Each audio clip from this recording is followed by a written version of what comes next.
Good morning students. आज हम आपको नामा के मूल तत्व भाग 1 लेसन नंबर 4 का प्रश्न नंबर 10 समझाने जा रहे हैं। यह प्रश्न हम आपको सबसे पहले प्रश्न समझाएंगे, उसके बाद ब्लैक बोर्ड पे इसका पूरा हल निकालेंगे। राजेश, पुष्पा और प्रतिभा श्रीनाथ जी ट्रेडर्स नाम की एक साझेदारी पीढ़ी के साझेदार हैं। उनके बीच लाभ हानि वितरण का प्रमाण 2:3:1 है। तारीख 31/3/2017 के रोज उनके पीढ़ी की पक्की तलपट निम्नानुसार है। श्रीनाथ जी की तारीख 31/3/2017 के दिन की पक्की तलपट मतलब आर्थिक चिट्ठा। इसमें लिखा है पूंजी दायित्व, पूंजी राजेश 2 लाख, पुष्पा 1 लाख, प्रतिभा 2 लाख, सब मिला के 5 लाख है। बिन चालू दायित्व 10% बैंक लोन, चालू दायित्व लेनदार 1,70,000, देनी हुंडी 40,000, कारीगर लाभांश फंड 29,000, अदद खर्च 10,000। बिन चालू संपत्ति जमीन 1,80,000, मकान 3 लाख, यंत्र 1,20,000, विनियोग 40,000, चालू संपत्ति देनदार 50,000, लेनी हुंडी 10,000, अंतिम स्टॉक 35,000, बैंक शेष 60,000, रोकड़ 30,000, अप्राप्त आय 4,000। अब ऊपर से हम समायोजन पढ़ेंगे। उपरोक्त पक्की तलपट की तारीख साझेदार ने लाभ हानि वितरण का प्रमाण बदलकर 1-1-1 निश्चित किया। इस तारीख को धंधे की संपत्तियों और दायित्व का पुनः मूल्यांकन करना निश्चित किया, जिसकी माहिती निम्नानुसार है। पुनः मूल्यांकन मतलब फिर से इसका हिसाब करना। जमीन की कीमत 2,50,000 तक बढ़ानी है और मकान की कीमत 50,000 रुपया बढ़ानी है, 2,50,000 तक। अब हम इसमें देखेंगे कि जमीन की कीमत कितनी है, 1,80,000, हमें कितनी बढ़ानी है, 2,50,000। तो कीमत हमारी बढ़ रही है कि कमी हो रही है। अब हम आगे के सवाल में देखेंगे। यंत्रों की कीमत 80,000 रुपया तक घटाइए, विनियोग की कीमत 30% तक घटाइए, देनदारों पर 20% डूबत ऋण अनामत और 5% देनदार बट्टा अनामत का प्रावधान कीजिए। रुपया 15,000 के स्टॉक की कीमत 20,000 कमी करना है। 20,000 के लेनदारों को अब चुकाना नहीं है। 3,000 का खर्च चुकाना बाकी है और 2,000 अप्राप्त आय का लेखा करना बाकी है। उपरोक्त माहिती से साझेदारों की बही में रोजनामचा लिखो और पुनः मूल्यांकन खाता तैयार करो। हमें 2 तैयार करना है, पुनः मूल्यांकन खाता और रोजनामचा। देखो सवाल में सबसे पहले हम या तो रोजनामचा तैयार कर सकते हैं या तो पुनः मूल्यांकन तैयार कर सकते हैं।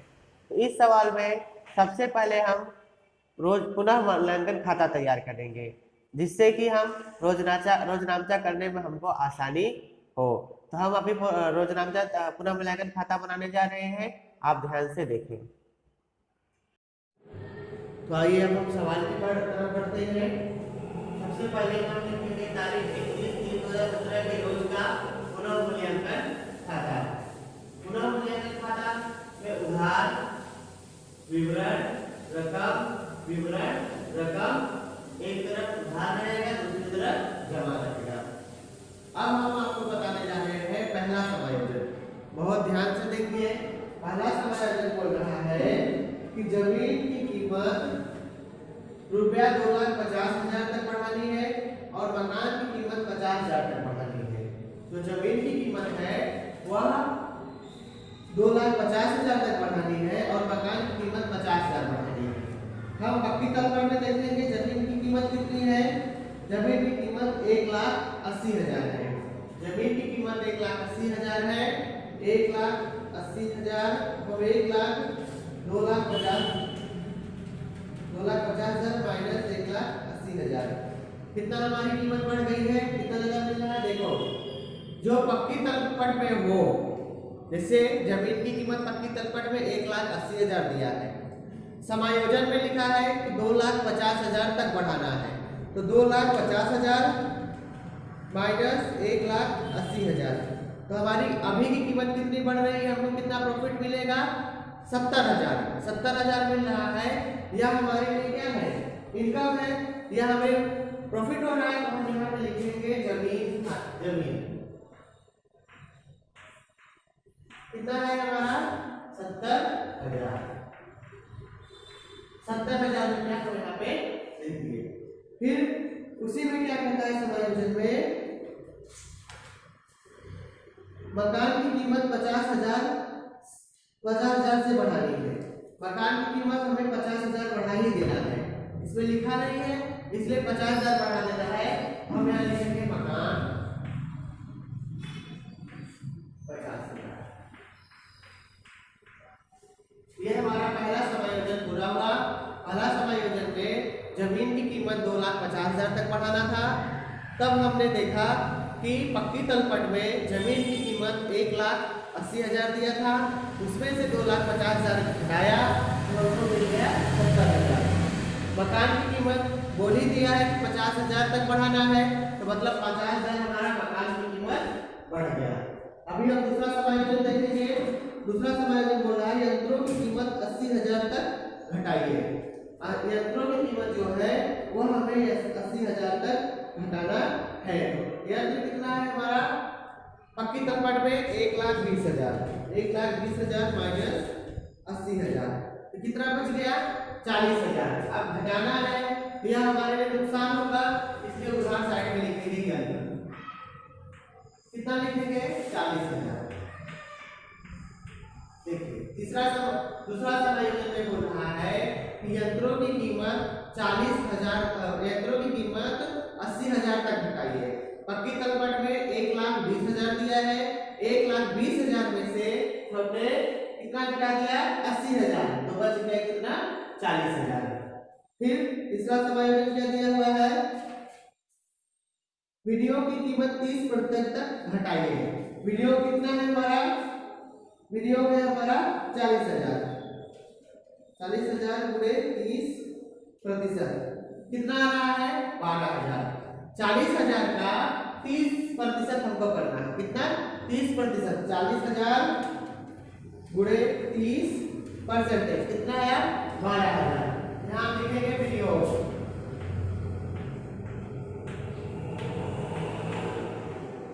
विनियोग कितना लिखेंगे 12,000। उसके बाद हमारा तीसरा समायोजन क्या बोल रहा है, देनदारों पर 20% डूबत ऋण अनामत और 5% देनदार बट्टा अनामत का प्रावधान कीजिए। अब हम आपको इसकी थोड़ी गणितीय यहाँ पे समझा रहे हैं। हम यहाँ पे लिख रहे हैं देनदार, और समझिए देनदार कितना दिया हुआ है हमारा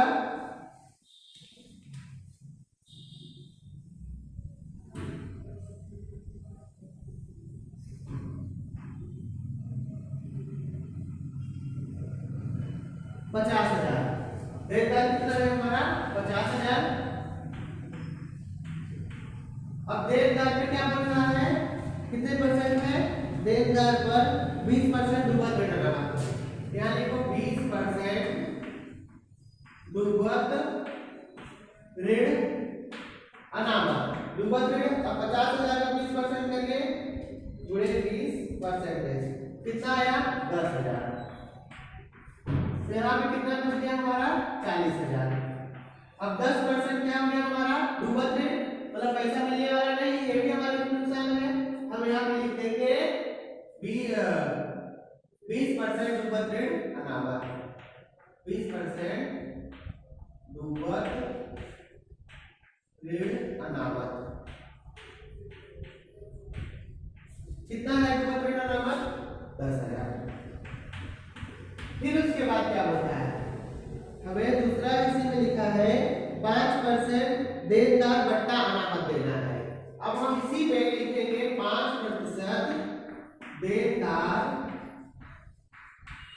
बट्टा अनामत। 40,000 का निकालेंगे, कितने का 40,000 गुणे 5% कितना आ गया 2,000। ये भी इसमें से माइनस करेंगे, ये हमारा 38,000 बन जाएगा। हम 5% देनदार बट्टा अनामत कहाँ लिखेंगे, यहाँ पे क्या लिखेंगे 5% देनदार बट्टा अनामत कितना है हमारा 2,000।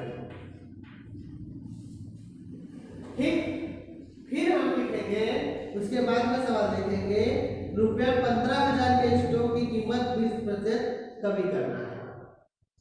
15,000 तक का स्टॉक की कीमत से 20% कमी करना है, तो 15,000 गुणे 20% कितना आया? 3,000 आया। 15,000 ही का निकालना है, जो इसमें सवाल में दिया है 15,000, तो यहाँ हम लिखेंगे स्टॉक कितना? 3,000। ठीक है, अब हम आगे बढ़ते हैं सवाल में। 20,000 के लेनदार अब चुकाने नहीं पड़ेंगे। जो लेनदार थे 20,000 के, अब उनको चुकाने नहीं है, तो हम यहाँ चुकाने नहीं है, तो हमारे लिए प्रॉफिट है। हम यहाँ लिख देंगे लेनदार। लेनदार कितने का? 20,000। ठीक, अब हम आगे सवाल देखते हैं। 3,000 का खर्च चुकाना बाकी है। जो 3,000 का खर्च है वो चुकाना बाकी है। हम यहाँ लिख देंगे चुकाना बाकी खर्च। चुकाना बाकी खर्च कितना है हमारा? 3,000। ठीक, उसके बाद 2,000 अप्राप्त आय का लेखा करना बाकी है। अप्राप्त आय जो हमको मिलना है उसका लेखा बाकी करना है, तो हम यहाँ लिख सकते हैं मिलना बाकी आय।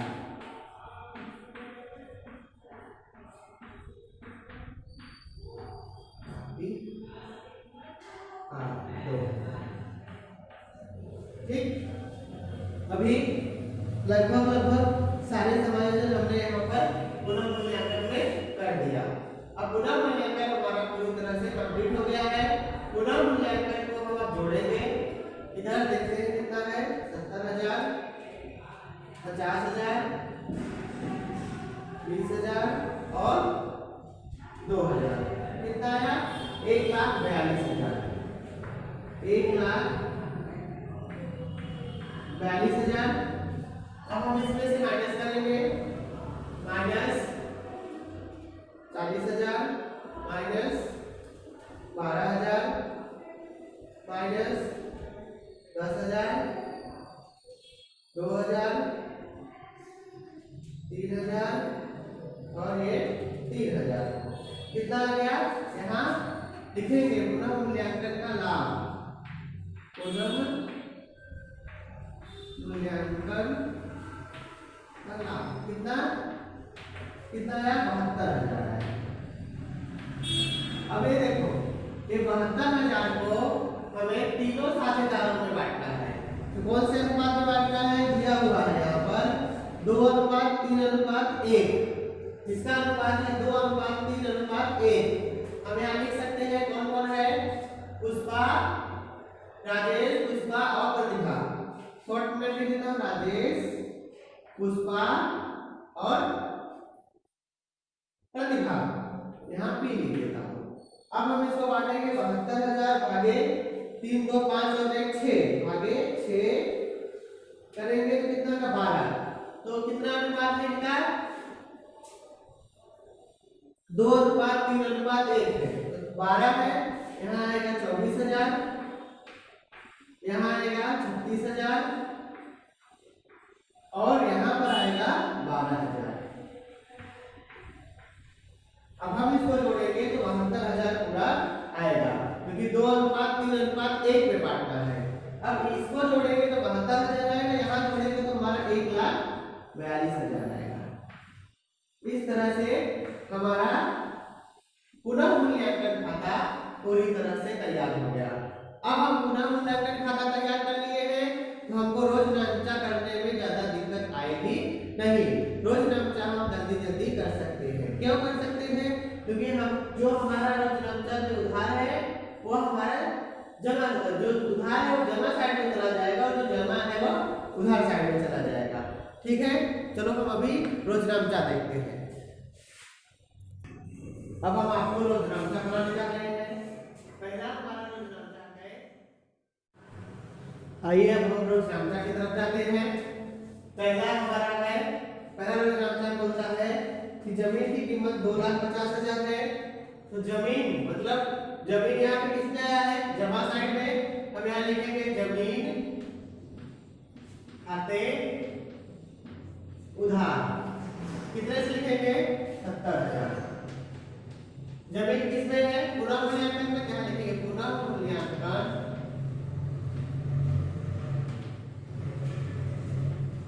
खाते कितने से लिखेंगे 70,000।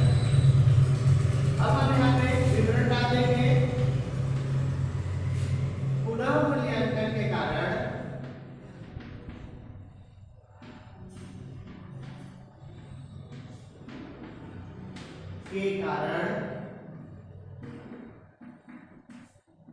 जमीन की कीमत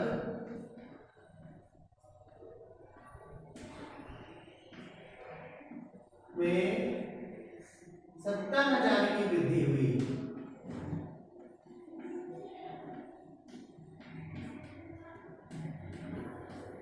पहला हो गया। दूसरे में दिया है 50,000 मकान का, यहाँ पे हम लिख देंगे मकान खाते उधार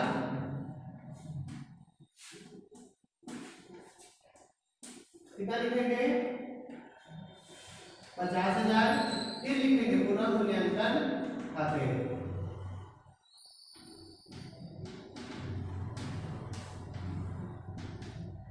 कितना लिखेंगे 50,000। यहाँ लिखेंगे विवरण पुनः मूल्यांकन में पुनः मूल्यांकन करते समय मकान की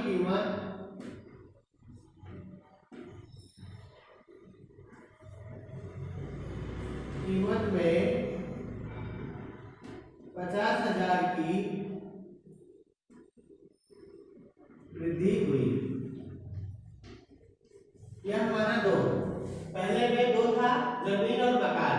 देखो जमीन खाते यहाँ पे जमा था, यहाँ पे उधार हो गया। किस खाते में है पुनः मूल्यांकन खाते में, तो पुनः मूल्यांकन खाता जमा हो गया।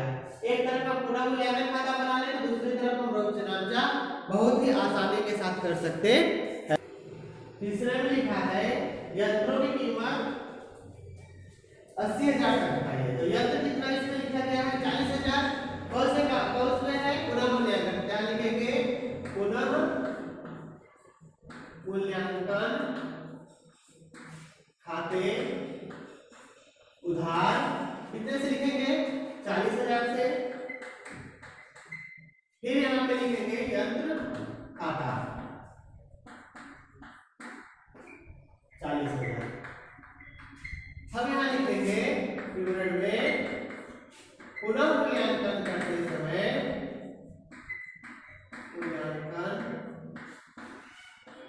करते समय यंत्र में 40,000 की कमी आई।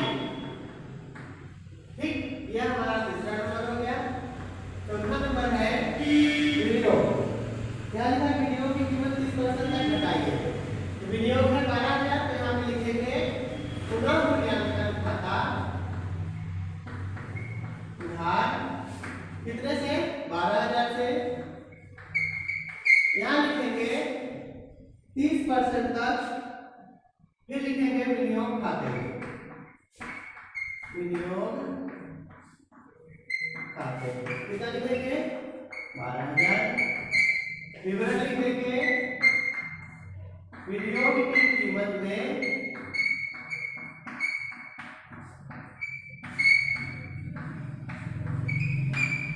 30% तक कमी की।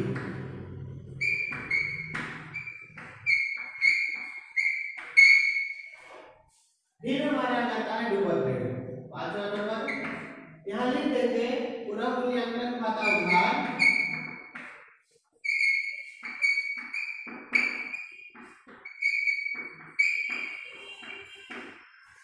कितना है डुबल ऋण 10,000। डुबल ऋण 10,000 में कितना है 12,000। यहाँ लिख देंगे हम दोनों 12,000। फिर लिखेंगे यहाँ पर डुबल ऋण अनामत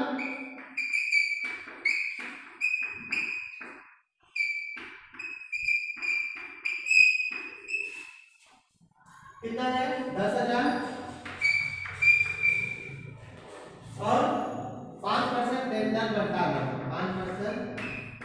हजार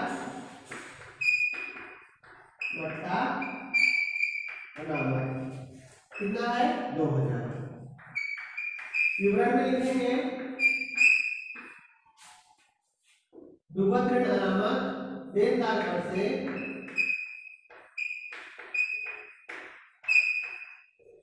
डूबत ऋण अनामत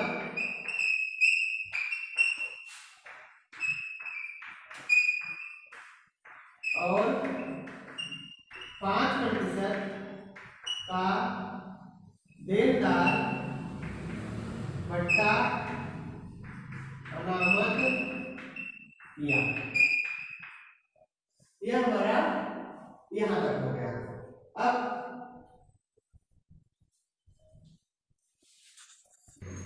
हम अगला है स्टॉक खाता।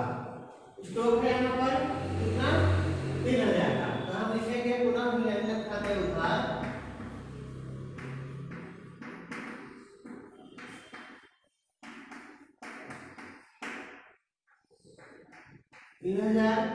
स्टॉक खाते।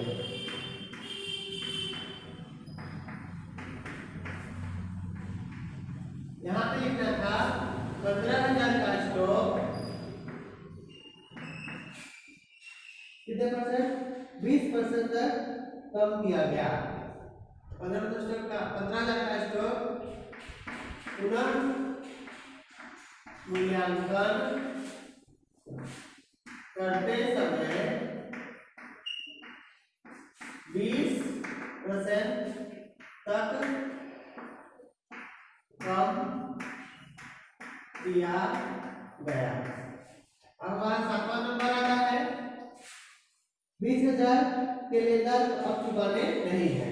लेनदार चुकाने नहीं है तो हमारा देखो यहाँ पे जमानत यहाँ पे आ जाएगा उधार लेनदार खाते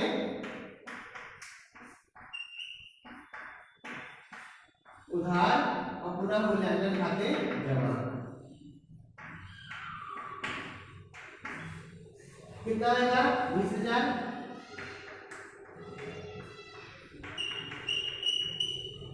यहाँ लिखेंगे विवरण में 20,000 के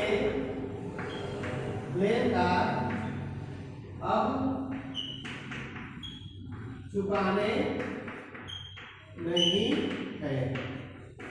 फिर प्रश्न नंबर 8 क्या कह रहा है 3,000 का चुकाना बाकी है। चुकाना बाकी खर्च यहाँ लिखेंगे पुनः मूल्यांकन खाते उधार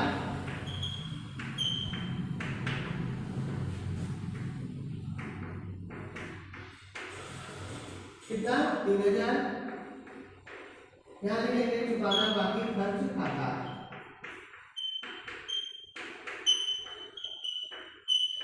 कितना 3,000 हो गया। लिख देंगे विवरण में 3,000 का खर्च चुकाना रह गया है।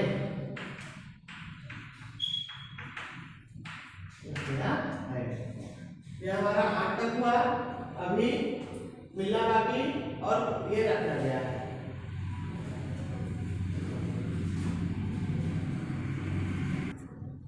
नाइन नंबर है मिलना बाकी आय। यहाँ पे लिखेंगे मिलना बाकी आय कितना है हमारा 2,000। किस अकाउंट में है पुनः मूल्यांकन में है। पुनः मूल्यांकन खाता कितना लिखेंगे 2,000। विवरण लिख देंगे पुनः मूल्यांकन के समय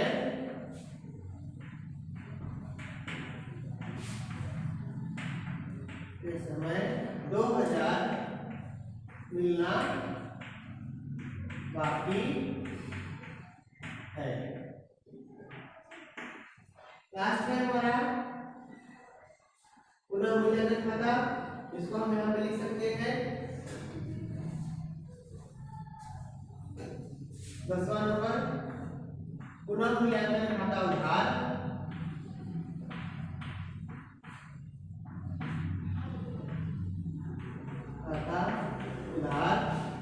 कितने से 72,000 से।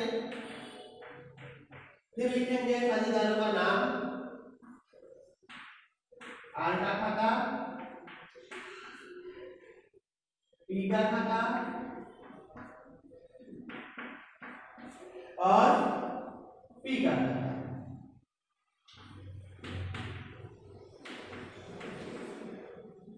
₹24,000 बाहर, 24,000, 36,000 और 12,000। विवरण लिखने देंगे।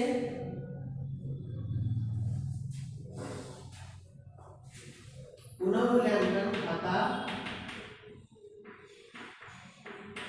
में साझेदारों का लाभ